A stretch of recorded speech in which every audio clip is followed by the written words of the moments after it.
दोस्तों, स्वागत है आपका हमारे YouTube चैनल स्टडी डायलॉग्स में। आज हम पॉलिटी के MCQs को डिस्कस करेंगे। ये हमारे पॉलिटी के MCQs सीरीज़ की पहली वीडियो है। यहाँ पर हम पॉलिटी के 20 क्वेश्चंस को डिस्कस करेंगे और इस तरीके से डिस्कस करेंगे कि आपके 20 क्वेश्चन ना रहकर 60 से 70 क्वेश्चन इस सेशन में आपके कंप्लीट हो जाएंगे। यहाँ पे हम क्वेश्चंस को रटेंगे नहीं, बल्कि समझ समझ कर पढ़ेंगे। समझ समझ के पढ़ने का यह फ़ायदा है कि आपको ये बहुत देर तक, दिनों तक याद रहेगा। और अगर हम पॉलिटी को समझ समझ कर पढ़ लें तो हम उसको कभी नहीं भूल सकते हैं। ठीक है, इस सेशन में हम लोग इतना ज़्यादा फिगर एंड फैक्ट्स को डिस्कस करेंगे, बताएंगे, डिस्कस करेंगे, जिससे कि आपको जब एंड में आप देखेंगे ना वीडियो को, तो आपको इतना ज़्यादा वैल्यू एडिशन होगा कि आप खुद ही बोलोगे कि मज़ा आ गया इस वीडियो को पढ़कर। तो इसलिए मेरी आपसे रिक्वेस्ट है कि वीडियो को एंड तक ज़रूर देखें, बीच में स्किप ना करें। और ऐसी ही हमारी पॉलिटी सीरीज़ की वीडियोस या फिर दूसरी वीडियोस को देखने के लिए हमारे चैनल को सब्सक्राइब करें, जिससे कि नोटिफिकेशन आपके पास टाइम तक पहुंच जाए। चलिए डिस्कस करते हैं पहला क्वेश्चन है which of the following statement is correct. यहाँ पे पूछा है करेक्ट, इनकरेक्ट नहीं पूछा है। सबसे पहले तो हम लोग को यही देखना है कि यहाँ पे करेक्ट पूछा है या फिर इनकरेक्ट पूछा है। तो ऑप्शन ए बोलता है कि parliament of India can place a particular law in 9th schedule of the constitution of India, कि इंडिया का जो संसद है वो किसी भी लॉ, एक पर्टिकुलर लॉ को 9th शेड्यूल में रख सकता है। ये हमारा संविधान बोलता है। कौन बोलता है? संविधान। ये स्टेटमेंट 1 है। स्टेटमेंट 2 ये बोलता है कि validity of law placed in the 9th schedule can not be examined by any court and no judgement can be made on it.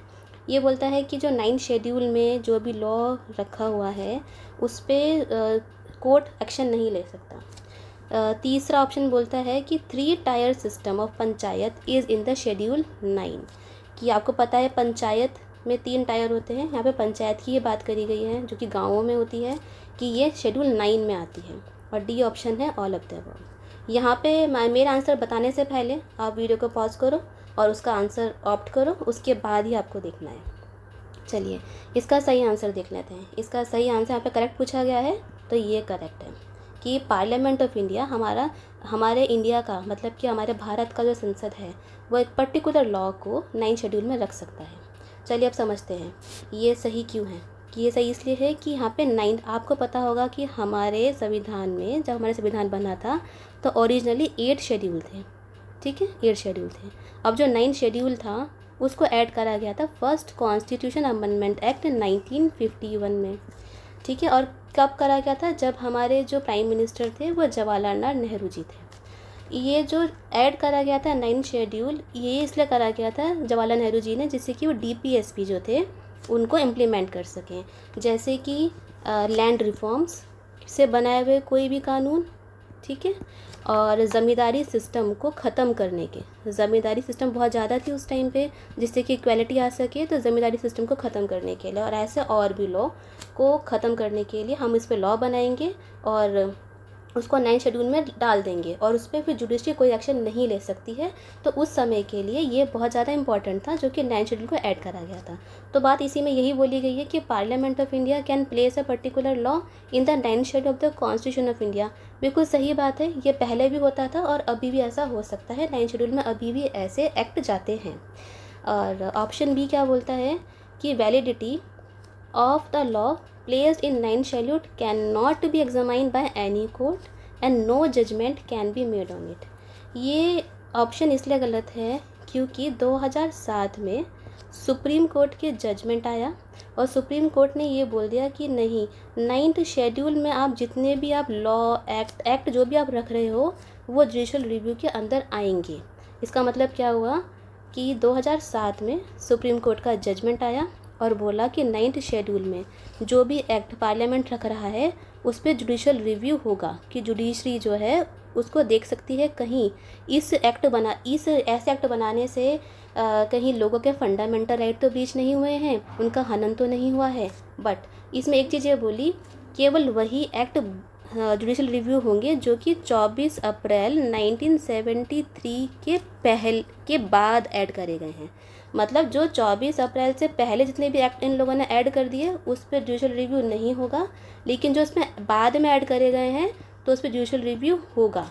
वो जुडिशरी देखेगी कि कहीं लोगों के फंडामेंटल राइट का ब्रीच तो नहीं हो रहा। तो ये वाली स्टेटमेंट।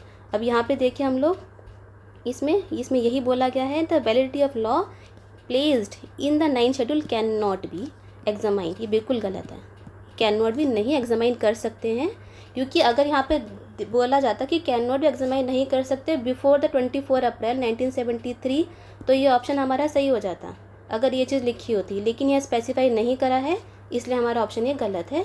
2007 में आपको ये याद रखना है, अपनी कॉपी में जो मैं बता रही हूँ आप इसको नोट डाउन कर लीजिए, बहुत इंपॉर्टेंट है।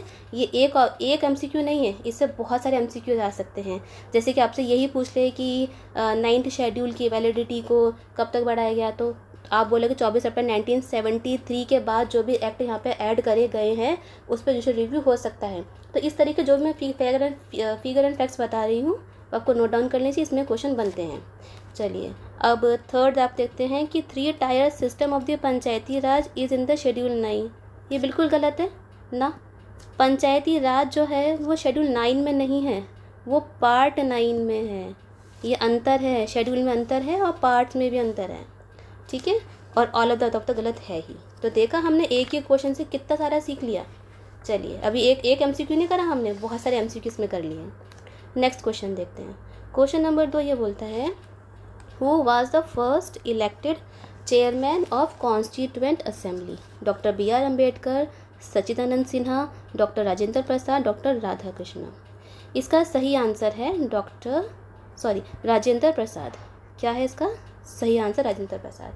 अब इसमें कन्फ्यूज़न होता है, बच्चे कुछ लगा देते हैं, डॉक्टर सच्चिदानंद सिन्हा को लगा देते हैं, कन्फ्यूज़न होने वाली बात भी है। यह है कि हमारी कॉन्स्टिट्यूएंट असेंबली 1946 में बनी थी। यहाँ पर राजेंद्र प्रसाद जो थे वो इलेक्टेड थे, मतलब वोट करके इनको इलेक्ट करके बनाया गया था। लेकिन जो सच्चिदानंद सिन्हा थे वो टेम्पररी थे, ठीक है। उनका टेम्पररी इलेक्ट करा था, जिससे कि अब जैसे कि हमारी कॉन्स्टिट्यूएंट असेंबली बनी है तो बहुत सारे लोग इकट्ठे हो गए, अब वो कह रहे हैं चलो हमें संविधान बनाना है।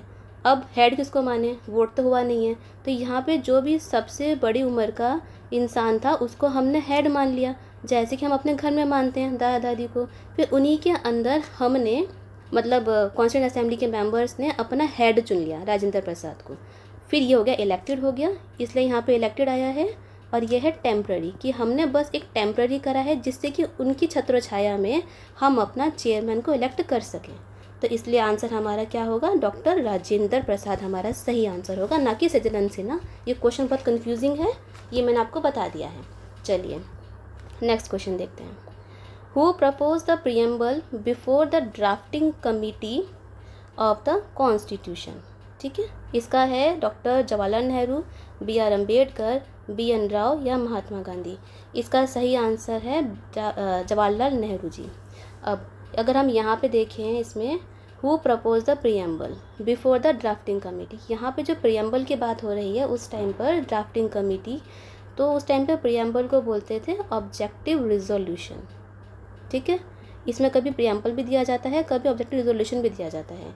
तो हमारा कॉन्स्टिट्यूशन बनने से पहले प्रियम्बल को ऑब्जेक्टिव रिजोल्यूशन बोला जाता था। तो यहाँ पे ऑब्जेक्टिव रिजोल्यूशन, जैसे कि यहाँ पर हमारी जो कॉन्स्टिट्यूएंट असेंबली की प्रोसीडिंग्स थी, ठीक है, कॉन्स्टिट्यूएंट असेंबली थी, कॉन्स्टिट्यूएंट असेंबली की जो प्रोसीडिंग्स की जो स्टार्ट करा था वो ऑब्जेक्टिव रिजोल्यूशन के साथ करा था। तो ऑब्जेक्टिव रिजोल्यूशन क्या हो गया? ऑब्जेक्टिव रिजोल्यूशन ये हो गया कि एक डॉक्यूमेंट है, इसमें लिखा हुआ है कि ये देखो हमें अपने भारत देश का एक संविधान बनाना है जिससे कि हमारा देश बहुत अच्छे से चल सके। और ये चीज़ हमें इन्हीं चीज़ पे गौर करना है कि इसमें राइट होने चाहिए, जस्टिस होना चाहिए, लिबर्टी होनी चाहिए, इक्वालिटी होनी चाहिए, फ्रेटर्निटी होनी चाहिए, कि इस टाइप को, इन सभी मोटे मोटे मुद्दों को लेकर हम लोग का कॉन्स्टिट्यूशन बनाना है। तो वो क्या हुआ? ऑब्जेक्टिव रिजोल्यूशन हुआ कि इसी पे बेस होकर हम अपना कॉन्स्टिट्यूशन बनाना है। ठीक है, कैसे हुआ कि हमने एक खाका तैयार कर लिया। यहाँ पे ऑब्जेक्टिव रिजोल्यूशन क्या है? एक खाका है कि इन्हीं पॉइंट्स पर बेस होकर हमें अपना कॉन्स्टिट्यूशन मतलब कि संविधान को बनाना है। और जब एक हमारा संविधान बन गया तो हमने इसी ऑब्जेक्टिव रिजोल्यूशन का नाम दे दिया प्रियम्बल। ठीक है, क्या नाम दे दिया? प्रियम्बल, मतलब कि प्रस्तावना, प्रस्तावना का नाम दे दिया। और प्रस्तावना कैसे, अगर हम इसको समझें तो प्रस्तावना को हम समझ सकते हैं कि एक जैसे कि बुक है। अब बुक में आगे इंडेक्स दे रखा होता है। इंडेक्स में क्या होता है कि ये देखिए इस बुक्स में आपको ये चैप्टर मिलेगा, ये चैप्टर, वो चैप्टर, ये चैप्टर। तो ये प्रियम्बल भी एक तरीके से हमारी बुक का इंडेक्स ही है, मतलब कि कॉन्स्टिट्यूशन मतलब कि संविधान का हमारा इंडेक्स है कि संविधान के अंदर आपको ये सभी चीज़ें मिलेंगी। तो हमारे लिए प्रियम्बल इम्पॉर्टेंट है। तो अभी क्वेश्चन आए कि यहाँ पे आपको गौर करना है कि drafting committee of the constitution में प्रियम्बल मतलब कि ऑब्जेक्टिव रेजोल्यूशन को किसने प्रपोज करा? जवाहरलाल नेहरू जी ने प्रपोज करा। ठीक है, चलिए देखिए, आपने देख लिया, बहुत सारी चीज़ें समझ ली। ऑब्जेक्टिव रेजोल्यूशन क्या है, ऑब्जेक्टिव रेजोल्यूशन क्या होता है, आपने लेमन लैंग्वेज में समझ लिया। प्रस्तावना को कब बोला गया, कैसे बोला गया, ये हमने बहुत अच्छे से समझ लिया। चलते हैं नेक्स्ट क्वेश्चन पे। नेक्स्ट क्वेश्चन है, which of the following is subject of concurrent list? Police, criminal matters, radio, television या फॉरेन अफेयर? इसका सही आंसर है, कंकरेंट के बारे में बोला है क्रिमिनल मैटर्स। ये देखो, कंकरेंट लिस्ट के बारे में बोला है। देखिए, अभी मैंने आपको 9 शेड्यूल के बारे में बताया था, तो अब यहाँ पे हम बात कर रहे हैं 7 शेड्यूल की। 7 शेड्यूल में 3 लिस्टें होती हैं। एक लिस्ट होती है सेंटर की, एक होती है कंकरेंट की और एक होती है स्टेट की। अब सेंटर और स्टेट सेंटर लिस्ट में होता है जिसपे कि केवल सेंटर या फिर यूनियन, है ना, यूनियन जो है वो अपने लॉ बना सके, एक्ट बना सके। स्टेट लिस्ट का मतलब है कि राज्य उन्हीं मैटर्स पे अपने बना सके। लेकिन कंकरेंट का मतलब है, सॉरी करंट नहीं, ये कंकरेंट है। कंकरेंट का मतलब है कि जहाँ पे कि सेंटर और स्टेट दोनों ही इन्हीं सब्जेक्ट्स पर, मतलब कि इन्हीं मुद्दों पे एक्ट बना सकें, कानून बना सकें। तो कंकरेंट का मतलब क्या हो गया कि दोनों की भागीदारी हो, दोनों को ही, ऐसा नहीं है कि इस पर स्टेट नहीं बना सकती, सेंटर नहीं बना सकती, दोनों ही बनाएंगे। कंकरेंट का मतलब हो गया स्टेट भी बनाएगी हमारा एक्ट और सेंटर भी बनाएगी। चलिए, अब अगर हमें ये याद भी नहीं है तो हम एक लॉजिक से भी इसको सॉल्व कर सकते हैं। तो पहला लॉजिक है, यहाँ पे कंकरेंट का मतलब हमने समझ लिया कि सेंटर या फिर यूनियन और स्टेट दोनों ही इस पर लॉ बनाएंगे। पुलिस, ये देखिए, पुलिस को क्या ये सेंटर की है या स्टेट की है? आपने देखा होगा, बिहार पुलिस अलग है, झारखंड पुलिस अलग है, महाराष्ट्र पुलिस अलग है, मध्य प्रदेश पुलिस अलग है, राजस्थान पुलिस अलग है। तो इसका मतलब क्या हुआ, ये जो है ये हमारा स्टेट लिस्ट में आता है। अब बात करें फॉरेन अफेयर की। फॉरेन अफेयर का मतलब क्या है कि हमारे फॉरेन के अफेयर से बात कर, मतलब फॉरेन मतलब कि बाहर के लोगों से बात करना। जैसे कि जो बाइडन आ रहे हैं, कोई भी आ रहे हैं, तो उनको रिसीव करने कौन जाता है? प्रेजेंट रिसीव करने जाते हैं। उनको खाना कौन खिलाता है? हमारा प्राइम मिनिस्टर। कौन मिलता है? हमारे यूनियन मिनिस्टर्स मिलते हैं। सेंटर का इसमें कोई लेना देना नहीं होता है। सॉरी, स्टेट का इसमें लेना देना कुछ नहीं होता है। अब ये हमारा क्या हुआ, ये हमारा यूनियन लिस्ट का हो गया। अब है रेडियो और टेलीविज़न। रेडियो टेलीविज़न किसका होता है? ये भी यूनियन लिस्ट का होता है। अब रेडियो टेलीविज़न की बात करें तो हम सुनते हैं मन की बात। हमारे प्राइम मिनिस्टर मोदी जी मन की बात करते हैं रेडियो के थ्रू। अब ये जो रेडियो है वो दूर दराज के इलाकों तक पहुंचता है। बिल्कुल सही बात है। लेकिन अगर हम ये सोचें कि अगर रेडियो टेलीविज़न अगर स्टेट का हो तो क्या हो, ये देखिए, अगर हम माने कि सेंटर में एक पार्टी है, ए पार्टी, और किसी स्टेट में है बी पार्टी, फिर दूसरे स्टेट में है ए पार्टी।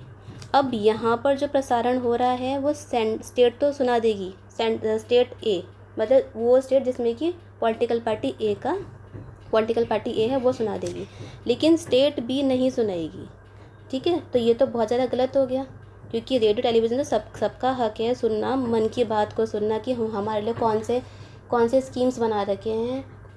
जैसे कि अब कोरोना के बारे में अगर हम बोलें, कोरोना में कहाँ फैल गया, कितना फैल गया, कैसे फैला था, वो भी रेडियो के ज़रिए ही लोगों को पता पड़ा था दूर दराज के इलाकों में। अगर ऐसा होता कि वो स्टेट के अंडर होता रेडियो टेलीविज़न तो बहुत सारे स्टेट उसको रोक देते।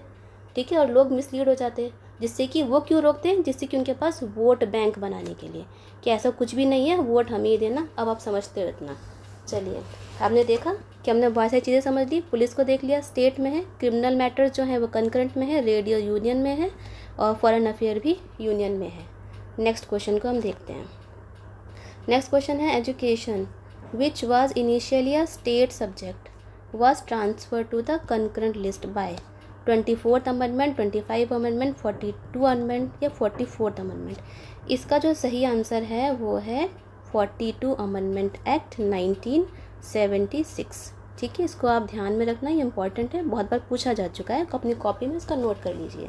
ये पहले स्टेट सब्जेक्ट था, लेकिन बाद में इसको कंकरेंट सब्जेक्ट बना दिया। आप सबको पता होगा 1975 में इमरजेंसी लगी थी। ठीक है, इमरजेंसी लगी थी। अब इमरजेंसी के बाद 1976 में एजुकेशन को क्या बना दिया गया? कौन कौन सब्जेक्ट बना दिया गया, क्योंकि इमरजेंसी के टाइम पर एजुकेशन पे बहुत ज़्यादा इम्पैक्ट पड़ा था। तो हमारी गवर्नमेंट ने सोचा, इंडियन गवर्नमेंट ने, कि अब हमें एजुकेशन अपने पास भी रख लेना चाहिए, जिससे कि हम इस पर एक्ट बना सकें और इसमें इम्प्लीमेंट करके एजुकेशन में पॉलिसीज़ बना सकें एजुकेशन में, और इसमें बदलाव कर सकें और इसको बढ़ा सकें। तो इसलिए एजुकेशन को कंकरेंट सब्जेक्ट बना दिया गया, कंकरेंट लिस्ट में रख दिया गया। अब चलते हैं नेक्स्ट क्वेश्चन पे। Which of the following is not correctly match. ठीक है, अब यहाँ पे बचा which of the following is not correctly match. अगर हम देखें तो हमें DPSP के बारे में बात कर रहे हैं यहाँ पे हम। ठीक है, आर्टिकल 39A, 40, 44 या 48। DPSP जो होते हैं बात करें तो वो आर्टिकल 36 से लेकर 51 तक होते हैं। ठीक है, DPSP। अब DPSP जो होते हैं वो वेलफेयर ऑफ स्टेट के बारे में बात करते हैं, कि यहाँ पे जो सरकार है उसको स्टेट के, मतलब कि लोगों के वेलफेयर के बारे में पॉलिसीज़ बनाती है। अगर हम DPSP की बात करें तो DPSP 3 तरीके के होते हैं। ठीक है, कौन कौन से होते हैं? एक होते हैं सोशलिस्ट, ठीक है, सोशलिस्टिक होते हैं, एक होते हैं गांधीयन, ठीक है, और एक होते हैं लिबरल। इन सब में डिवाइड करा गया है। ये हमने अपनी आसानी के लिए डिवाइड करा है, लेकिन कॉन्स्टिट्यूशन में ये डिवीज़न नहीं मिलता है हम लोगों को। ठीक है, अब DPSP का मतलब होता है कि डायरेक्टिव प्रिंसिपल स्टेट पॉलिसीज़। ये आर्टिकल्स, ये पॉलिसीज़ वो होती हैं जो कि हमारे स्टेट को बोलती हैं कि आप इन्हीं मुद्दों पर, इन्हीं चीज़ों पे लोगों के लिए कानून बनाओ। अगर आप नहीं बनाते हो, पॉलिसीज़ बनाओ, कानून नहीं बनते उसको पॉलिसीज़ बोलते हैं। अगर आप इसमें नहीं बनाते हो तो लोग आपको 5 साल बाद आपको हटा देंगे। तो ये आपको एक तरीके से डायरेक्टिव्स मिले गए हैं, एक डायरेक्शन दिए गए हैं, एक गाइडेंस दी गई है कि आप इस पर पॉलिसीज़ बनाओ। चलिए, आपने समझ लिया DPSP का, आपने बेस समझ लिया। अब देखते हैं आर्टिकल 39A क्या बोलता है। Equal justice and free legal add.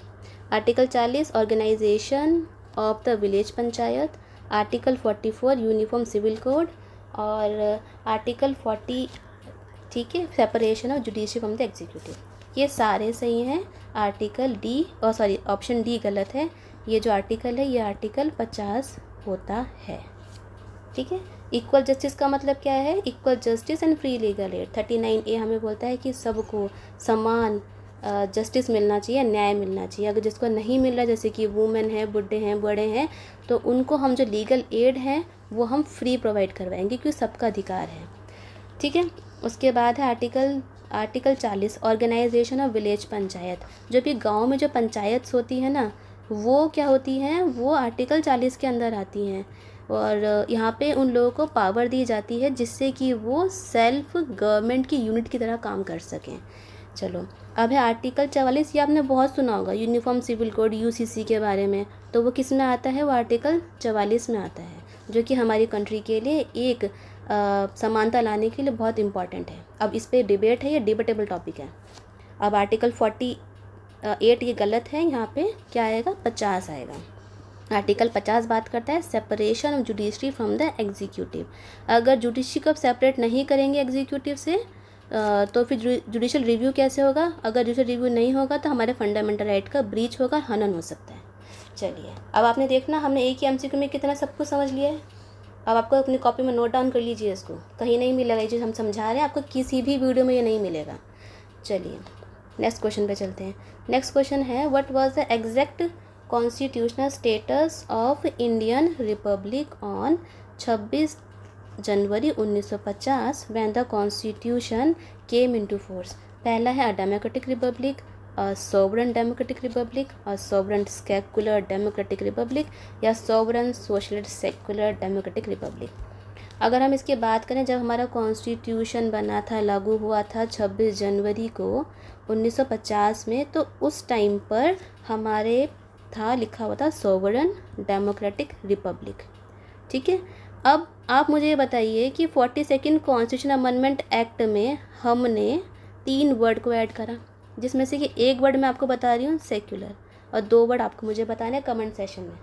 चलिए, ठीक है।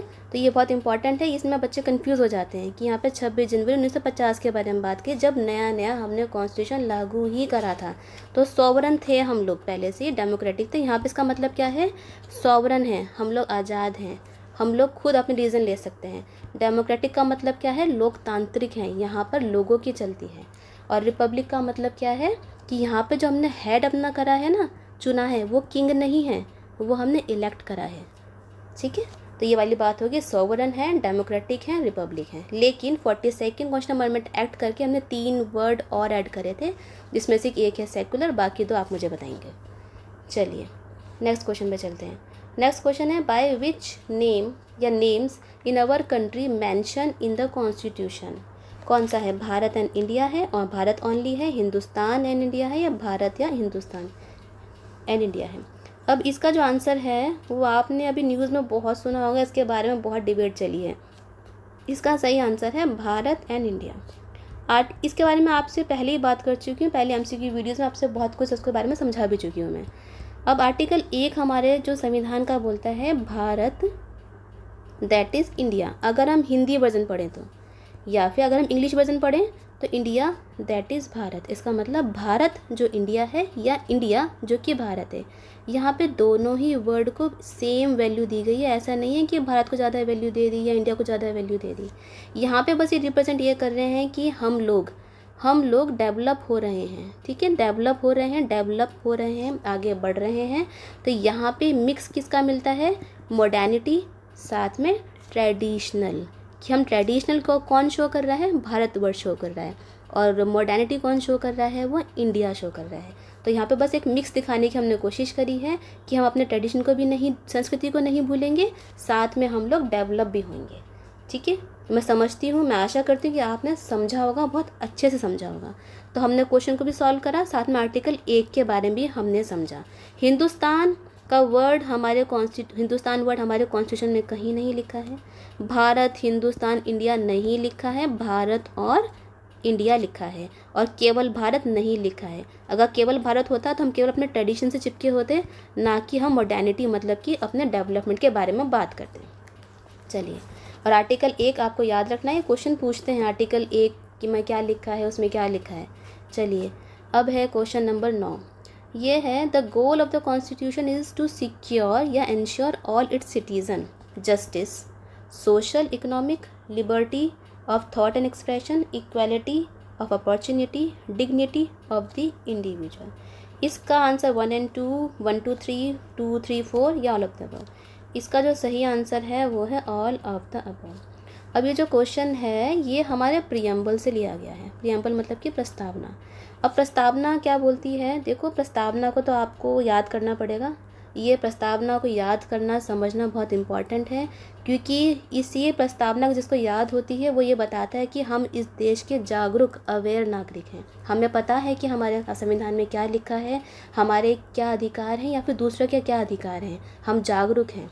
ठीक है, तो यहाँ पे जो हमारी प्रस्तावना है, प्रियम्बल है, वो बोलता है कि जस्टिस कौन सा, सोशल, इकोनॉमिकल एंड पॉलिटिकल, कि सबको जस्टिस, न्याय मिलना चाहिए, सोशली मिलना चाहिए, इकोनॉमिकली मिलना चाहिए और पॉलिटिकली मिलना चाहिए। वो ये भी बात करता है कि liberty of thought and expression, कि हाँ हमें सोचने की आज़ादी है और अपने भाव प्रस्तुत करने की भी आज़ादी है। इक्वालिटी ऑफ अपॉर्चुनिटी, हाँ जी, सबको अपॉर्चुनिटी की इक्वालिटी है। अगर उसको एक बी पर्सन को अपॉर्चुनिटी मिल रही है तो इसको भी मिलेगी, सबके लिए अपॉर्चुनिटी बराबर है। ये देखिए, हम फॉर्म भरते हैं तो सभी लोग फॉर्म भरते हैं, ऐसा नहीं है केवल इसी जाति के लोग फॉर्म भरेंगे या इसी यहाँ पर रहने वाले लोग फॉर्म भरेंगे, ऐसा नहीं है। फॉर्म भरना है, पेपर देना है, नौकरी लगानी है, सबके लिए अपॉर्चुनिटी निकली है, फॉर्म निकला है, जॉब निकली है, सबके लिए निकली है। ऐसा नहीं है केवल उन्हीं के लिए निकली है या फिर इसी के लिए निकली है, वुमेन के निकली है, मैन के निकली है, ऐसा नहीं है, सबके लिए निकली है, सभी फॉर्म भर सकते हैं। तो अपॉर्चुनिटी सबके लिए है, एजुकेशन की अपॉर्चुनिटी सबके लिए है, सबको पढ़ने का अधिकार है। डिग्निटी ऑफ द इंडिविजुअल, हाँ, सब इंडिविजुअल की डिग्निटी भी हमारे प्रस्तावना में लिखा है, कि बिल्कुल सही बात है। ठीक है, अब प्रस्तावना को आप याद कर लेना ठीक है। अब जैसे अगर मैं बोलूँ कि we the people of India, ठीक है, उसमें have solemnly resolve to constitute India. अगर मैं आपको यहाँ पे प्रस्तावना सुनाऊंगी तो बहुत ज़्यादा बड़ा हो जाएगा। अब आप प्रस्तावना जैसे कि हमने उस टाइप से याद करो प्रियम्बल को, जैसे कि स्कूल में हम लोग प्रार्थना करते थे, हमें अपने नेशनल एंथम, नेशनल सॉन्ग जैसे कि वंदे मातरम, जनगण मन, जवानी रटे हुए हैं, आज तक हम कभी नहीं भूले हैं। ठीक है, इसी तरीके से हम लोग को प्रियम्बल रट लेना है, रटना नहीं है मतलब याद कर लेना है इसको। ठीक है, समझ समझ के याद करना है, क्योंकि इसी से बहुत सारे क्वेश्चन हम सॉल्व कर सकते हैं। इसको समझ समझ के पढ़ना है, और यही हमारी देशभक्ति को दिखाता है कि हम इस देश के नागरिक हैं। ठीक है, तो मैंने आपको प्रस्तावना प्रियम्बल की इम्पोर्टेंस के बारे में बता दिया है कि हमारे याद करने के लिए तो ज़रूरी है ही, साथ में हमारे एग्जाम्स के लिए भी बहुत ज़्यादा इम्पॉर्टेंट है। इससे बहुत सारे क्वेश्चन हम सॉल्व कर सकते हैं। साथ में अगर आप मेंस देते हैं तो वहाँ पे भी अपने क्वेश्चन आंसर राइटिंग में इसको लिख सकते हैं। चलिए नेक्स्ट क्वेश्चन देखते हैं। Which part of the Indian constitution has been describe as a soul of the constitution? Fundamental rights, DPSP, preamble, या right of the constitutional remedy? Right of the constitutional remedies का मतलब है article 32। अब इसका जो सही आंसर है वो है प्रियम्बल, मतलब कि प्रस्तावना। अब देखिए, सोल का मतलब क्या है? आत्मा। ठीक है, आत्मा। अब अगर हम लेमन लैंग्वेज में समझें, आम आदमी की भाषा में समझें, देखिए अभी इंसान है, ठीक है, ये इंसान है, ये खड़ा हुआ है, इसके अंदर आत्मा है, तो ये खड़ा हुआ है। अगर हम इसकी आत्मा को निकाल दिया तो ये मर जाएगा। यही बात बोली है कॉन्स्टिट्यूशन।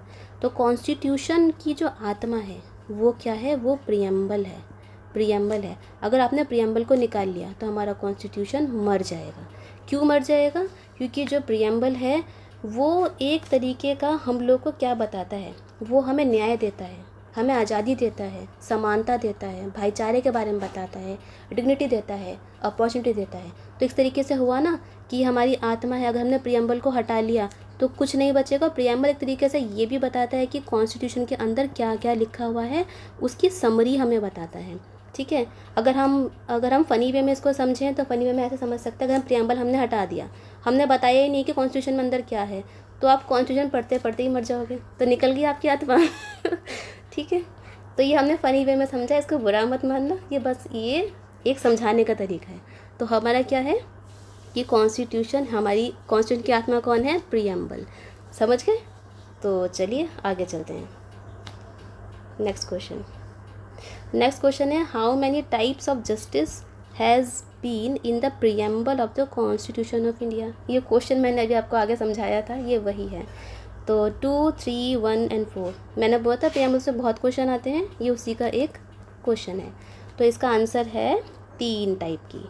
कितने टाइप की होगी जस्टिस है सोशल, ठीक है, इकोनॉमिक और पॉलिटिक।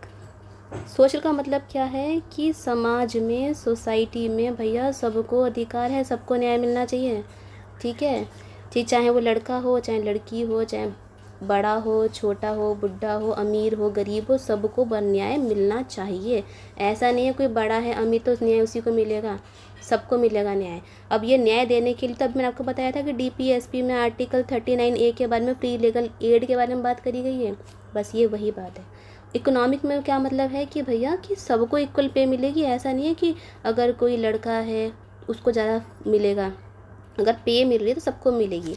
ठीक है, हम लोग नौकरी करते हैं तो पे स्केल पे नौकरी करते हैं। ठीक है, तो पे स्केल ऐसा नहीं होता कि वुमेन को कम है तो मैन को कम है, मैन को ज़्यादा है, ऐसा नहीं होता। तो ये है इकोनॉमिकल जस्टिस की, इकोनॉमी की न्याय।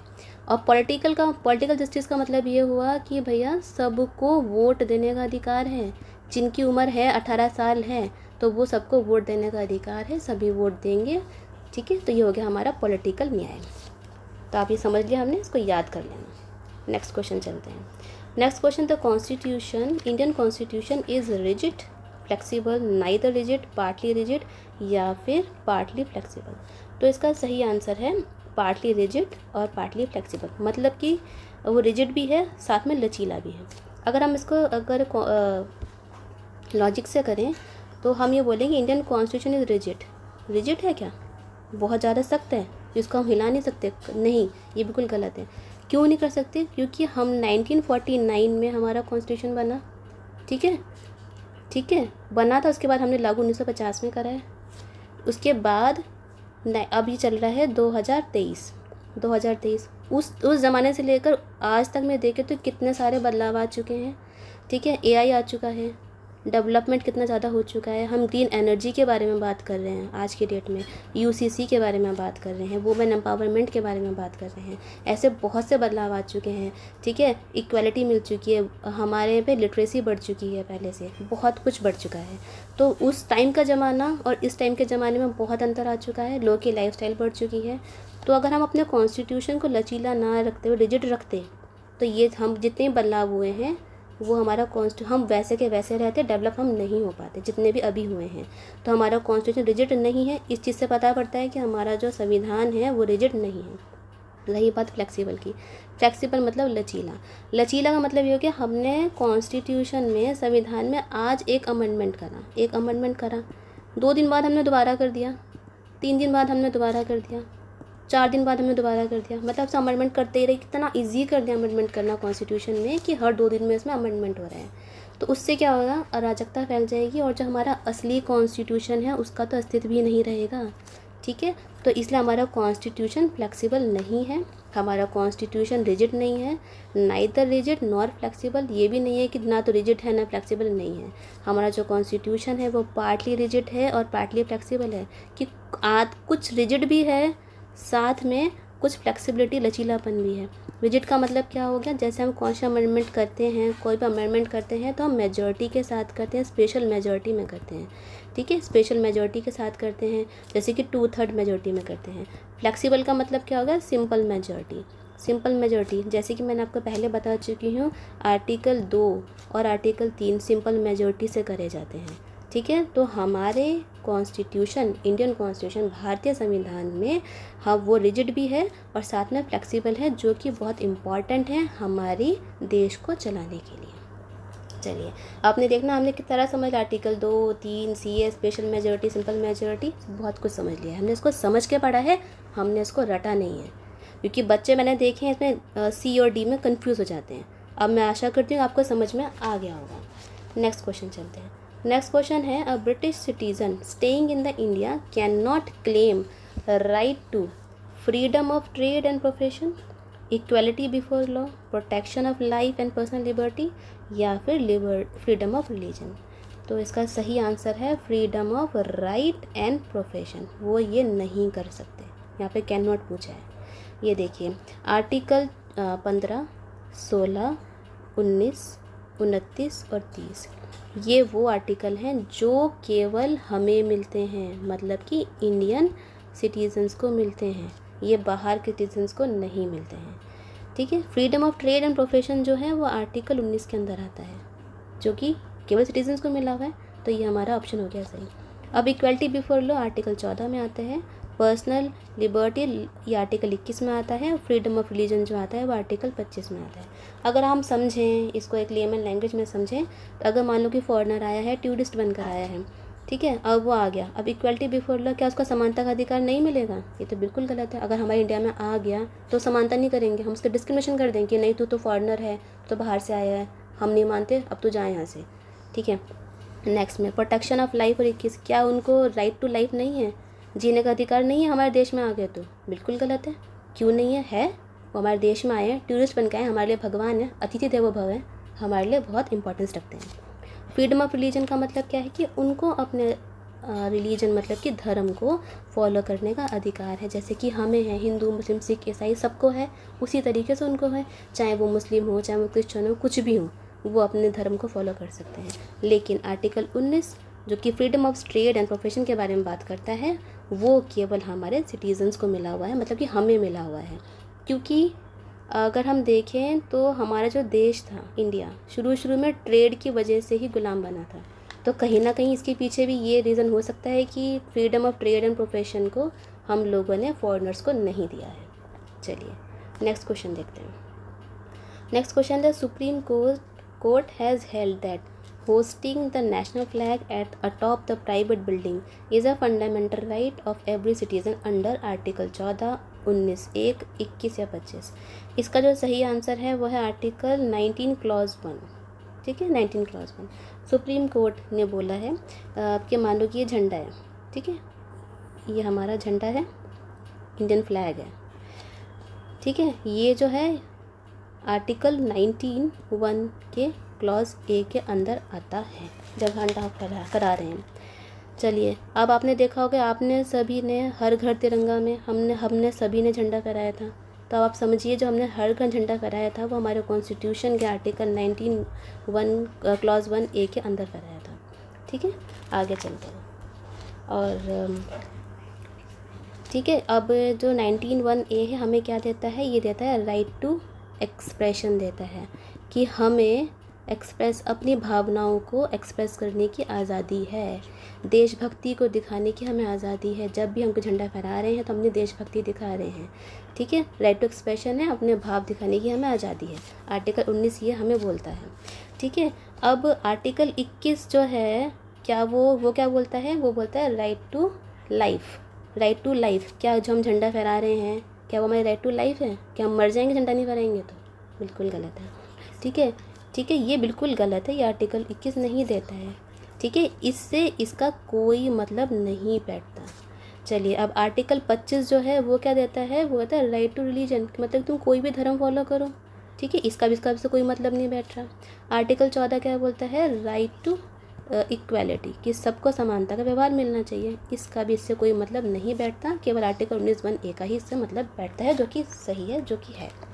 चलिए, अब चलते हैं नेक्स्ट क्वेश्चन में। आर्टिकल 15 क्वेश्चन 15 में। क्वेश्चन 15 है, which of the following is not objective of DPSP। DPSP के बारे में आपको पहले बता चुकी हूँ मैं, कि यह आर्टिकल 36 से लेकर आर्टिकल 51 तक है। ठीक है, यहाँ पर ये डायरेक्टिव्स होते हैं जो कि स्टेट्स को दिए जाते हैं पॉलिसी बनाते हुए, कि ये डायरेक्टिव्स हैं, आप इन्हीं सब्जेक्ट पे पॉलिसी बनाओ। अगर कोई भी सरकार इन पे पॉलिसी नहीं बनाती है तो ऐसा माना जाता है कि 5 साल के बाद जो हम लोग हैं, उनकी जनता है, वो उनको हटा देती है और नई सरकार को आने का मौका देती है। तो इसमें क्या है, not the objective to establish a welfare of state to, तो ये है बिल्कुल सही बात। मैंने अभी आपको बताया कि वेलफेयर के लिए काम करते हैं। ठीक है, to ensure the social economic justice, बिल्कुल सही बात है। यहाँ पे भी सोशल इकोनॉमिक जस्टिस, जो आपको पहले मैं समझा चुकी हूँ पहले क्वेश्चन में, इसके बारे में बात करते हैं। टू एस्टेब्लिश अ सिक्योर नहीं आएगा, यहाँ पे सेक्युलर आएगा। ठीक है, सेक्युलर स्टेट का मतलब है कि सभी लोग सभी धर्म को अपना सकते हैं। ऐसा नहीं है कि हमारी इंडिया का कोई धर्म नहीं है। इस सेक्युलर का मतलब होता है कि हमारी भारत में कोई भी धर्म नहीं है, सभी धर्म को समानता है, चाहे हिंदू, मुस्लिम, सिख, ईसाई, सबको समानता है। तो एस्टेब्लिश अ सेक्युलर स्टेट, बिल्कुल सही बात है। हमारी DPSP का ऑब्जेक्टिव यही है कि हम एक सेक्युलर स्टेट बना के रखें। To establish a religious state, बिल्कुल गलत है, बिल्कुल गलत है। मैंने आपको भी बताया कि हमारा इंडिया कोई भी धर्म नहीं है, हमारा इंडिया कोई भी धर्म नहीं है, कोई धर्म नहीं है इसका। तो ये ऑप्शन सी इसका गलत है। चलिए नेक्स्ट क्वेश्चन पे चलते हैं। नेक्स्ट क्वेश्चन है, the president of India can be remove from his post by prime minister, Lok Sabha, chief justice of India या फिर पार्लियामेंट। इसका जो सही आंसर है वो है पार्लियामेंट। अब ये देखिए, आर्टिकल 56, इसमें 2 आर्टिकल रिलेट होते हैं, आर्टिकल 56 और एक होता है आर्टिकल 61। आर्टिकल जब भी हम प्रेसिडेंट को हटाते हैं वो इम्पीचमेंट के थ्रू हटाते हैं। ठीक है, तो यहाँ पे आर्टिकल 56 ये बोलता है कि प्रेसिडेंट जो है वो इम्पीचमेंट के द्वारा ही रिमूव करे जाएंगे। और जो इम्पीचमेंट का जो प्रोसेस है, प्रोसेस ऑफ इम्पीचमेंट, ठीक है, इम्पीचमेंट का जो प्रोसेस है वो आर्टिकल 61 में दे रखा है। इसको आप लिख लीजिए, ये क्वेश्चन बहुत कंफ्यूजिंग है, ये आपके एग्ज़ाम में बहुत बार पूछा जा चुका है, पूछ सकते हैं, क्योंकि आजकल बहुत ही ट्रिकी क्वेश्चन पूछे जा रहे हैं एग्ज़ाम में। तो आर्टिकल 61 और 56 में क्या दे रखा है कि जो प्रेसिडेंट जी हैं वो उनको हम लोग इम्पीचमेंट के थ्रू ही हटा पाएंगे। और आर्टिकल 61 में क्या दे रखा है, जो इम्पीचमेंट किस तरीके से करना है, उसका क्या प्रोसेस है, वो इसमें ये बताया गया है। अब प्रेसिडेंट को पार्लियामेंट रिमूव करता है। अभी देखिए, ये पार्लियामेंट है, यहाँ पे लोकसभा है, ये राज्यसभा है। ठीक है, तो यहाँ पे लोकसभा और राज्य, इसको पूरा पार्लियामेंट बोलते हैं। और इसमें पार्लियामेंट में प्रेसिडेंट भी हेड होते हैं। तो प्रेसिडेंट, लोकसभा और राज्यसभा, इस पूरे को मिलाकर हमने बोला संसद बोल दिया। तो यहाँ पे पार्लियामेंट इसलिए, देखो प्राइम मिनिस्टर ऑफ इंडिया क्यों नहीं लिया, क्योंकि अकेले अगर प्राइम मिनिस्टर को ही हमने सारी पावर दे दी तो कोई भी प्राइम मिनिस्टर आएगा, और प्रेसिडेंट आएगा, प्राइम मिनिस्टर अकेले ही लेकर उनको हटा देंगे। दूसरी बात, लोकसभा, केवल लोकसभा को नहीं दिया है, हम लोगों ने राज्यसभा को भी बोला है कि नहीं, लोकसभा और राज्यसभा दोनों मिलकर ही इम्पीचमेंट करेंगे, प्रेसिडेंट को हटाएंगे। अब चीफ जस्टिस ऑफ इंडिया, ठीक है, चीफ जस्टिस ऑफ इंडिया, ये तो बिल्कुल ही गलत है, ये तो जुडिशरी का हो गया, इनका तो कोई मतलब ही नहीं है यहाँ पे।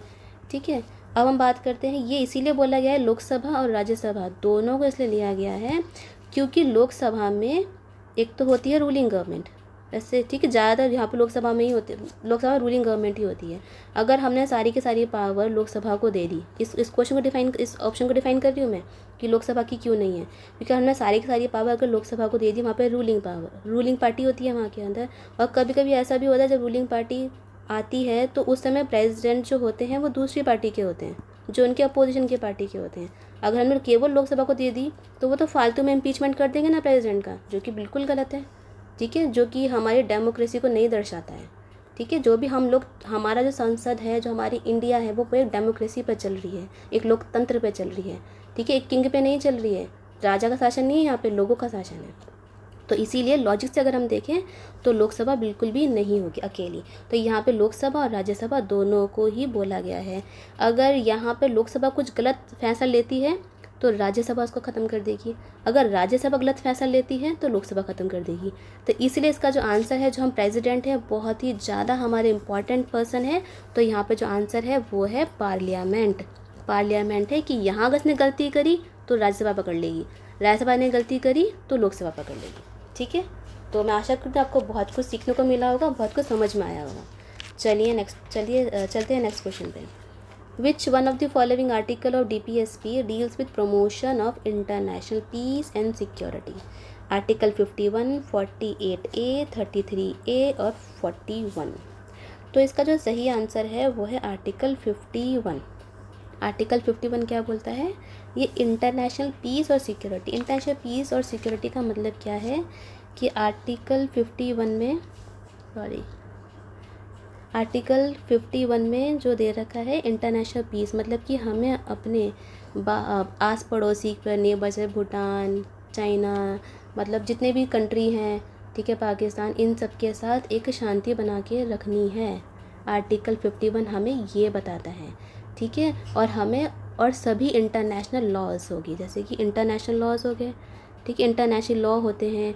ठीक है, कोई भी हमने ट्रीटी कर रखी है, ठीक है, या फिर कोई भी डिस्प्यूट्स अगर हमारे बीच में है, जैसे कि बांग्लादेश और इंडिया के बीच में डिस्प्यूट था, तो हमें उसको एक शांति से निपटाना है।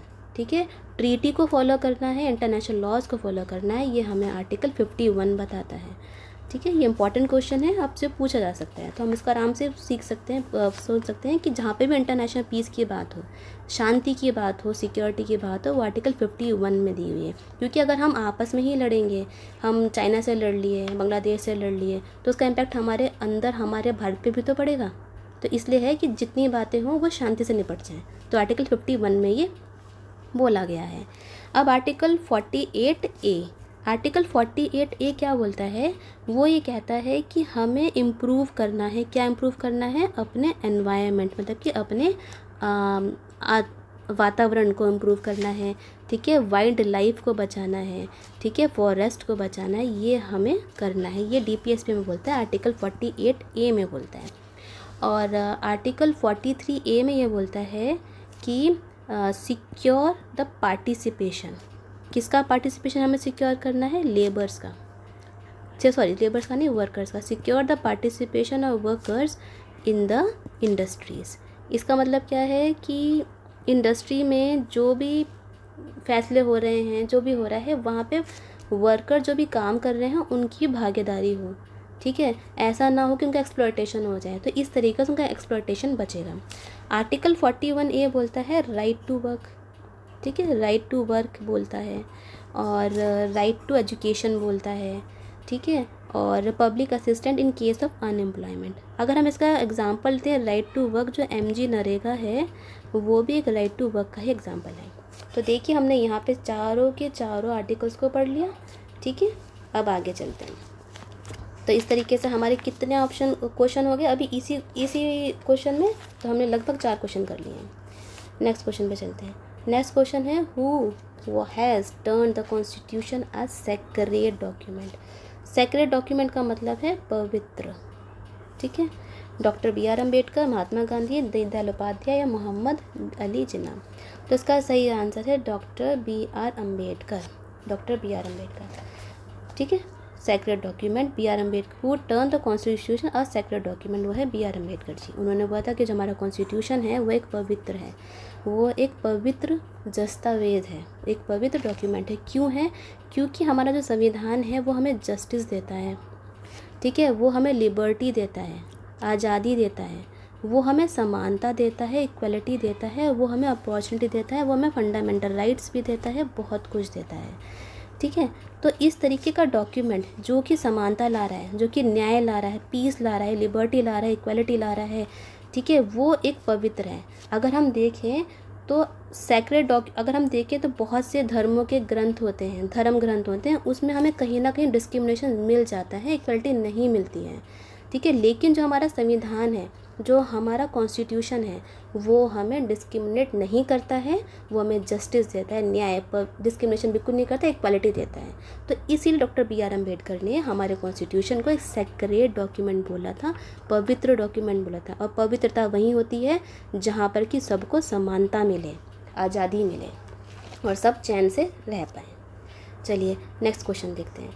नेक्स्ट क्वेश्चन है the word socialist secular over inserted in the preamble to the constitution by. अब देखो यही क्वेश्चन आपसे पहले भी डिस्कस कर चुकी हूँ। तो इसका सिंपल आंसर है 42nd कॉन्स्टिट्यूशन अमेंडमेंट एक्ट 1976। ये हमने पहले वाले क्वेश्चन में डिस्कस कर लिया है। नेक्स्ट क्वेश्चन पे चलते हैं। नेक्स्ट एंड लास्ट क्वेश्चन ये है, by which house of the parliament impeachment may be imposed on the president, the house of the people, council of the state, by any house of the parliament या फिर none of the above. लगभग ये question मैंने आपको पहले discuss कर चुकी हूँ। तो इसका आंसर है by any house of the parliament. ये मैं आपको पहले बताया था कि लोकसभा और राज्यसभा, जब प्रेसिडेंट का इम्पीचमेंट होता है तो उस चीज़ के लिए इनिशिएट कोई भी कर सकता है, चाहे लोकसभा करे चाहे राज्यसभा करे। ठीक है, लोकसभा और राज्यसभा दोनों में से ही कोई भी हाउस इम्पीचमेंट कर सकता है, इम्पोज कर सकता है। चलिए, अब ये हमारे 20 क्वेश्चंस थे। तो आपने देखा कि हमने इन 20 क्वेश्चन को कितने शिद्दत से समझा है, डिस्कस करा है, और हमने केवल क्वेश्चन को रटा नहीं है बल्कि समझ के एक आसान भाषा में समझाया है आपको। ठीक है, अगर आपको इन क्वेश्चंस में कहीं पर भी प्रॉब्लम है, किसी भी टॉपिक में प्रॉब्लम है, तो हमें कमेंट सेशन में ज़रूर बताइए। अगर आपको इस वीडियो से कहीं पर भी आपको अगर वैल्यू एडिशन होता है तो हमारी वीडियो को लाइक ज़रूर करिए, ज़्यादा लाइक करिए, अपने फ्रेंड्स के साथ शेयर कीजिए। चलिए मिलते हैं अगली वीडियो में, तब तक के लिए हैप्पी लर्निंग।